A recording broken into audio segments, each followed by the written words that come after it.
শরীফের 2162 নম্বর হাদিসের মধ্যে হযরতে আবু হুরায়রা, যিনি নবীজির একেবারে অতি নিকটের সাহাবী ছিলেন, হাদিসের ভিতরে আবু হুরায়রা বললে আর কিচ্ছু লাগে না, সমানে চিনাও নাকি, ওনার থেকে এত হাদিস বর্ণিত হয়েছে অন্য কোন সাহাবী থেকে এত হাদিস বর্ণিত হয়নি। হযরতে আবু হুরায়রা রাদিয়াল্লাহু তাআলা আনহু বলেন, আমি একদিন নবীজি সাল্লাল্লাহু আলাইহি সাল্লামের নিকটে বসা ছিলাম। নবীজি বললেন, হে আবু হুরায়রা, মানুষ হিসেবে মানুষের জন্য হক কয়টা?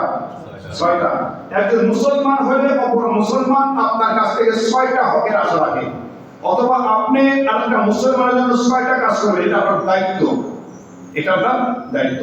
1 নাম্বার, নবী সাল্লাল্লাহু আলাইহি সাল্লাম বলেন, এক মুসলমান অপর মুসলমানের সঙ্গে যখন সাক্ষাৎ হবে প্রথমে সালাম, এটা আপনার হক। যদি আপনি সালাম না দেন আপনি একটা হক নষ্ট করে দিলেন।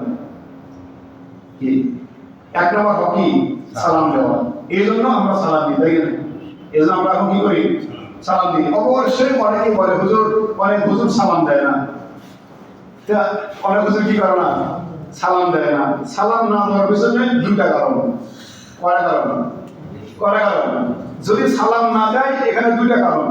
আমরা ভালো পজিটিভ বিষয়টা দেখব, অহংকার করে সালাম দেয় নাই এমন চিন্তা ভাবনা করব না। আমরা প্রথমে সালাম দেব, দেখেন হযরতে আলী রাদিয়াল্লাহু তাআলার কথা বলি। হযরতে আলীর বিরুদ্ধে হযরত আবু বকর সিদ্দিক যায় নামে দিয়েছে নবীজির কাছে, বিচার দিয়েছে, ইয়া রাসূলুল্লাহ সাল্লাল্লাহু আলাইহি ওয়াসাল্লাম, আলী মনে হয় আমার প্রতি মন খারাপ করছে। কি করছে? কেন? বলে 2 দিন ধরে আমাকে সালাম দেয় না, আমি আগে সালাম দিই, কিন্তু এর আগে কোনোদিন আমি চেষ্টা করে পাই নাই আগে সালাম দেওয়া, কিন্তু 2 দিন থেকে দেখা যায় ও আমাকে কি করে না। নবীজি সাল্লাল্লাহু আলাইহি ওয়াসাল্লাম কি রে, এটা একটা কথা হলো, আবু বকর মতো মানুষ আর আমার জামাইয়ের মতো সাহাবীর বিরুদ্ধে নালিশ আমার দরবারে, এটা তো মানা যায় না। আলী আসেনি মসজিদে, জি হুজুর আছে, না ভাই সামনে আসেন, এই যে তোমার বিরুদ্ধে যে একটা অভিযোগ আসলো, এটা কি সত্য? 100 বার সত্য। আবু বকর সিদ্দিক বলছে, মানে কি এখানে মিথ্যার কোনো অপশন নেই। সর্বনাশ, যাদের মতো সাহাবী নাকি আবু বকর সিদ্দিক? 2000 কি বলেন, 2000 সপ্তাহ 2000 মাসও যদি আবু বকরের মতো সিদ্দিকের ইতিহাস আমরা বর্ণনা দেখি শেষ করা সম্ভব না।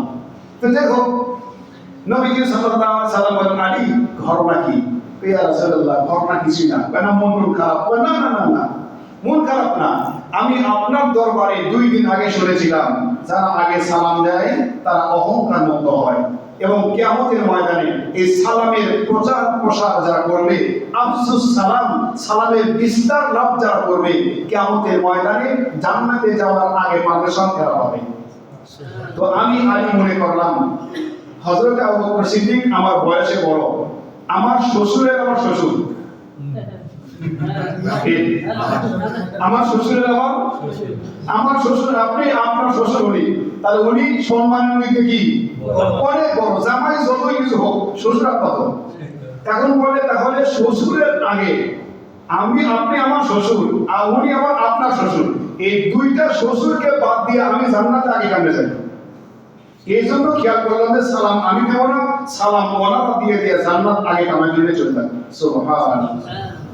কি তো এটা তো হতে পারে যে আপনার মসজিদের হুজুর আপনার সালাম না দেওয়ার কারণে তো হতে পারে, পারে না? পারে। তো অবশ্য পরে আসলে ওই হুজুর সালাম দেয় না, এটা তো ভালো করে আছে। এই পারে তো কে আপনি তো হুজুর অহংকার করে সালাম দেয় না, আরে ভাই এটা তো হতে পারে। আপনি যেটা মনে করছেন অহংকার, উনি সেটা মনে করেন নাই। উনি মনে করছেন না হাদিসের মানুষ বাঁচবে আর কয়দিন, আমার কাছে আমরা মানুষ আল্লাহ যদি হাত দিয়ে থাকে আমার কত বাঁচার আশা আছে আমাদের, বাকি কে কখন যাবে জানা যায় না, আশা আছে তো ভাই, তাই কি না? কিন্তু ওই হাজি সাহেব তো আশা করতে পারে না এই হুজুরের বয়স এখন 40 বছর, আমার বয়স 80 বছর, আমি আরো 90 বছর বাঁচবো, এই ধারণা আমরা কোন, তাই কি না? তাহলে এখন কেউ মনে করতে পারে না তাহলে ওনারা আগে আগে যেহেতু যাবে তাহলে ওনাদের অগ্রাধিকার দিয়ে ওনাদেরকে জান্নাতে আমি পাঠিয়ে দিই, তাই কি না? তো যাই হোক, সালাম দিতে হবে। কি করতে হবে? 1 নাম্বার সালাম, আফসুস সালাম, সালামের প্রচার প্রসার করাতে হবে। এটা মুমিন হিসাবে আরেকটা মুমিনের উপর তার একটা হক, দায়িত্ব, হক দায়িত্ব। এই হক আদায় করা যাবে তো ইনশাআল্লাহ? সালাম দিব তো প্রতিদিন কমপক্ষে 100 লোকের সালাম দেবো, এরা একটা চিন্তা থাকতে হবে। কত লোকে? যদি 20টা হয় হলো, কিন্তু নিয়ম কি আমার? টার্গেট 100 নয়, আমার টার্গেট কি? ও ক্যান্সার ভেঙে রাস্তায় বের হয়, টার্গেট থাকে 1200, টার্গেট থাকে 1200, কেউ বলে 1600। অফিসার অফিসে গেছে, বিভিন্ন জায়গায় গেছে, টার্গেট থাকে, যার বেতন আছে কমপক্ষে 30,000 বসাই। ভোট ডাইরেক্ট অথবা ইনডাইরেক্ট, চিন্তা ভাবনা থাকতে হয়, মানুষের টার্গেট থাকবে। আমি আজকে 5 ওয়াক্ত নামাজের সাথে কমপক্ষে 8 টাকা নফল নামাজ পড়বো, এটা আমার টার্গেট। এটা আমার কি? আমি 2 টাকা করেছি, মাগরিবের পরে 2 টাকা নামাজ পড়েছি, তাই কি না? জোহর পরে আরো 2 টাকা পড়েছি, এসব পরে বেশি কিছু পাই না, আর 2 টাকা পাইছি, তাহলে 6 টাকা হলো। টার্গেট ছিল কত? 8। তাহলে 100 মানুষকে সালাম দিব, এটা আমার নিয়ত। কিন্তু যদি 20টা হয়, এটা আপনি গুনতে পারেন 20টা, আল্লাহর আদালতে আপনার আমল নামায় আল্লাহ পাক 100 সালামের সওয়াব লিখে দেবেন। সুবহানাল্লাহ। বুখারী শরীফে 1 নম্বর হাদিসের ব্যাখ্যা দেই। বুখারী শরীফে 1 নম্বর হাদিসের ব্যাখ্যা এটাই, আপনি নিয়ত করেছেন তো আল্লাহ পাক আপনার নিয়ত অনুযায়ী আমলকে বাস্তবায়ন করে দেবেন। 2 নম্বর হক, যদি কেউ দাওয়াত দেয়, দাওয়াত কবুল করা। কি করা? আপনি মুসলমান, আমাকে দাওয়াত দিয়েছেন, আমি মুসলমান হিসেবে আমার কর্তব্য কি? আপনার দাওয়াত কবুল করা। দাওয়াত কবুল করা নবী বলেন একটা আমল, সুন্নাত। এখন এই সুযোগ নিয়ে অনেক মানুষ দেখে হুজুরের তো দাওয়াত ছাড়ে না, দাওয়াত পায়, হুজুরের দাওয়াত খায়, কিন্তু এটা যে নবীর সুন্নাত সেটা তো বুঝলেন না, খালি ওয়াজ করে বেড়ান, হুজুরের দাওয়াত থাকবেন। কি বলেন? খানার শেষে থাল চেটে চেটে খাওয়া, আঙ্গুল চেটে খাওয়া কার সুন্নাত?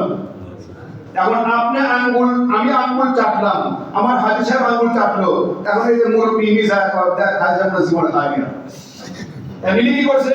এক সাইডে রাখছে, এক সাইডে খাইছে, কিছু নষ্ট করছে, কাকের মতো মুরগির মতো নষ্ট করছে, ওর মাঝে হাত দিয়ে উঠে চলে গেল। এটা হলো ভদ্রতা। বর্তমান এটা কি? এটাই ভদ্রতা। সব খেলে কেমন লাগে, চাইছে বুঝে খাওয়া যায়। এখন উনি চাপতেছে।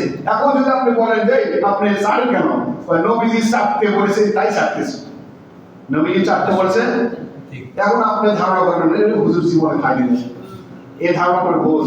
এই ধারণা কি? তাহলে দাওয়াত দিলে দাওয়াত কবুল করা নবী গণের সুন্নাত, মুসলমান হিসেবে আরেকটা মুসলমানের কর্তব্য, দায়িত্ব। কি? এটা একটা হক। এখন হক আদায় করতে গিয়ে দেখি যে মানুষ কাছে হুজুর খালি দাওয়াত দিতে দৌড়ায়, গুনাহ হবে কি হবে না বলেন? গুনাহ হবে। 3 নাম্বার হলো হাসি দিলে। কি দিলে? আপনি আলহামদুলিল্লাহ বলেছেন, আমি হাসি দিলাম, ধরেন আলহামদুলিল্লাহ, আমি হাসি দেওয়ার পরে কি বলি? আলহামদুলিল্লাহ। এখন আপনারা যারা শুনছেন তারা কি বলবেন? ইয়ারহামুকাল্লাহ।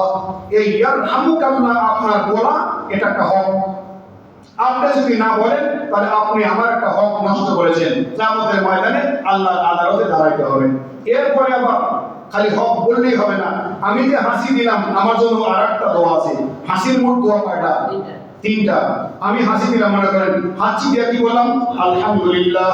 আপনি বললেন ইয়ারহামুকাল্লাহ, আমাকে আবার বলতে হবে ইয়াহদিকুমুল্লাহু ওয়া ইউসলিহ বালাকুম। আমি কি বলেছি? আমার তো মুখস্থ নেই, তাহলে কি বলবো? কি আসল মুখস্থ? এটা মুখস্থ। তো যে হোক, এই পয়েন্টটার ব্যাপার না, প্রথমত 2টা। আমি আলহামদুলিল্লাহ বলেছি, তো যারা শুনছে তাদেরকে কি বলতে হবে? ইয়ারহামু। এটা হক। কয়টা গেল বলেন? 3টা। 4 নাম্বার হক হলো যদি কেউ কোনো পরামর্শ চায় তাদেরকে পরামর্শ দেওয়া। যদি ভালো কোনো পরামর্শ চায় তাদেরকে খারাপ পরামর্শ, খারাপ বুদ্ধি না দেওয়া, ভালোই পরামর্শ, ভালোই বুদ্ধি দেওয়া, এটা একটা হক। এখন আপনি সুযোগ পেয়ে গেছেন, যাক একটা বুদ্ধি দিয়ে দিই, কাজ হয়ে যাবে, বিপদ যত প্রকার আছে সব হয়ে যাবে। এটা আপনি হক নষ্ট করেছেন। কিয়ামতের ময়দানে এই ভুল তথ্য, ভুল পরামর্শ দেওয়ার কারণে আল্লাহ আদালতে আইনের কাঠগড়ায় দাঁড়াতে হবে কিনা? দাঁড়াতে হবে। 4টা গেল। 5 নাম্বার হক হইল কেউ অসুস্থ হলে তাকে দেখতে যাওয়া। অসুস্থ হলে কি করা? এখন ডাবের যে দাম, এই ভয়ে মানুষ আর দেখতে পায় না। ডাবের যে দাম, অসুস্থ মানুষকে দেখতে গেলে তো আর মিষ্টি নিয়ে যাবে না, কি বলেন? কমাস কম 2-4টা ডাব নিয়ে যাওয়া লাগবে, এর সাথে আরো ফল যা আছে আপনার। আর ডাবের যে পরিমাণ দাম, এই ভয়ে মানুষ আর দেখতে পায় না। মোবাইল হয়েছে খালি খবর দেয়, আহারে তোমার বাপটা ভালো মানুষ ছিল, অসুস্থ হয়ে পড়ে আছে, সময়ের অভাবে দেখতেও যেতে পারি না। মানে মিনিট কিনা আছে ওটা দিয়ে খবর নিচ্ছি, ডাব যে এক ডাব 200 টাকা দাম ওখানে কথা হবে না। তাহলে এটা হলো 5 নাম্বার হক। কোন মানুষ অসুস্থ হয়ে তাকে কি করতে যাওয়া, দেখতে যাওয়া, এটা মুসলমান হিসেবে মুসলমানের প্রতি একটা হক। 6 নাম্বার হলো কেউ মারা গেলে তার জানাজায় অংশগ্রহণ করা। 6 নাম্বার হক কি? কেউ মারা গেলে তার জানাজায় অংশগ্রহণ করা। মানে নিলাম কিছু সংখ্যক মানুষ জানাজা পড়িয়ে দিলে তার হক আদায় হয়ে যায়, জানাজা আদায় হয়ে যায়। ফরজে কিফায়া নামাজ, ফরজে কিফায়া নামাজ কিছু সংখ্যক মানুষ আদায় করলে আদায় হয়ে যায়। কিন্তু কিছু সংখ্যক মানুষের ভিতরে যদি আমি আর আপনি থাকি তাহলে আমার কি পরিমাণ সওয়াব? নবী সাল্লাল্লাহু আলাইহি সাল্লাম পবিত্র জবানে বলেন, কেউ জানাজায় গেলে তাকে 1 কেরাত পরিমাণ সওয়াব দেওয়া হয়। মাটি দিতে গেলে, মাটি দিলে কবরস্থ শেষ করে আসলে তার আমলনামায় 2 কেরাত সওয়াব দেওয়া হয়। সাহাবায়ে কেরামগণ বলেন, ইয়া রাসূলুল্লাহ মান কেরাত? কেরাত কি জিনিস? কেরাত কি জিনিস? নবীজি বলেন 1 কেরাত সওয়াব মানে উহুদ পাহাড় পরিমাণ সওয়াব তার আমলনামায়। কি? তাহলে এই পরিমাণ সওয়াব থেকে আমরা অহেতুক এমনিতেই কোনো কাজ নেই, তারপরও বাবু ওখানে জানাজা না তোমরা যাও আমরা বলে দিই, কিন্তু এখানে আমাদের লাভ কতটুকু? কমপক্ষে 1 উহুদ পরিমাণ সওয়াব। খালি যদি জানাজা করে চলে আসি তাও কি পরিমাণ? 1 উহুদ পরিমাণ সওয়াব আমার আপনার আমলনামায় দিয়ে দিবেন। কথা কার? আল্লাহর নবী সাল্লাল্লাহু আলাইহি সাল্লাম পবিত্র জবানে সাত করেছে। তাহলে মুসলমান হিসেবে, মানুষ হিসেবে অপর একটা মানুষের জন্য কয়টা হক বলেন? 6টা হক। কয়টা হক মনে আছে? বলেন। 1 নম্বর হকের নাম বলেন। সালাম দেওয়া। সালাম দেওয়া। 2 নম্বর হকের নাম বলেন। দাওয়াত দেওয়া, দাওয়াত কবুল করা। এখন খালি দাওয়াত কবুল করা হিসাব আর কোনো দাম নাই। 3 নম্বর বলেন। 3 নম্বর হাসি ফেললে তার উত্তর। আচ্ছা 4 নম্বর সৎ পরামর্শ নাকি? সৎ পরামর্শ। 5 নম্বর অসুস্থ হলে দেখতে যাওয়া। 6 নাম্বার জানাজার নামাজে অংশগ্রহণ করা। কি খুব কঠিন নাকি? না, খুব কঠিন। বলেন এই হাদিসটি হযরত আবু হুরায়রা থেকে বর্ণিত। মুসলিম শরীফের কত নম্বর হাদিস? 2162 নম্বর হাদিসের মধ্যে এই 6টা আমলের কথা বলা হয়েছে। আল্লাহ তাআলা আমাদের সকলকে ওই 2টা আর এই 6টা, প্রথম 2টা কি কি 2টা? আল্লাহর ইবাদত আর হলো শিরক না করা। এটা বান্দার প্রতি কার হক? আল্লাহর হক। আল্লাহ পাক এই বান্দার হক 6টা, আল্লাহর হক বান্দার প্রতি 2টা। এই মোট 8টা হকের প্রতি আল্লাহ পাক আমাদেরকে আমরণ আমল করার তৌফিক